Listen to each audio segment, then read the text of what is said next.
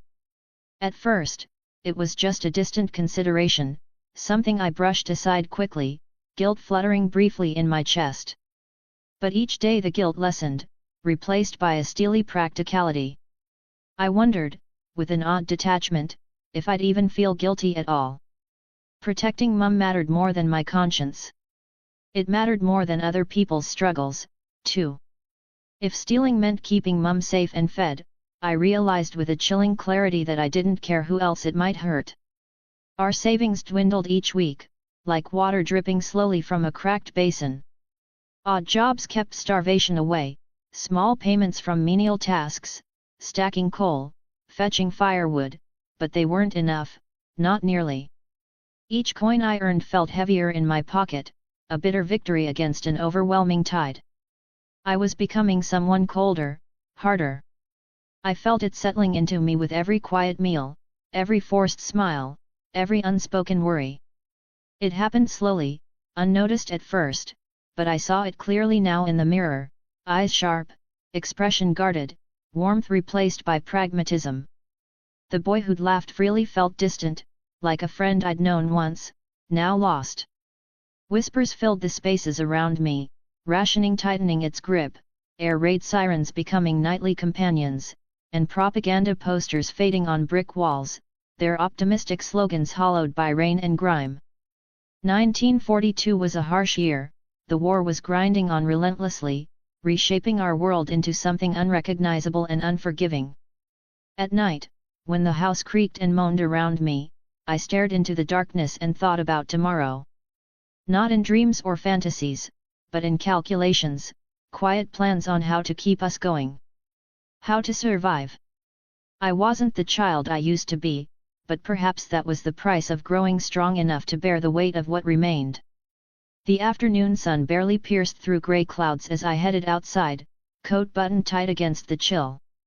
I made my way down the street, eyes cast downward, hands tucked deep in my pockets. The city felt emptier too, war had hollowed it out, stripping away the warmth, leaving bones of brick and cobblestone. I passed by Luca's house, glancing briefly at his window. He was there, watching me from behind the curtains, eyes wide and hesitant. Neither of us waved. He just watched until I moved past, leaving unspoken words in the air behind me. The market was quieter than usual, conversations were hushed, and faces were pinched with worry. I found Mr. Avery stacking loaves onto his counter.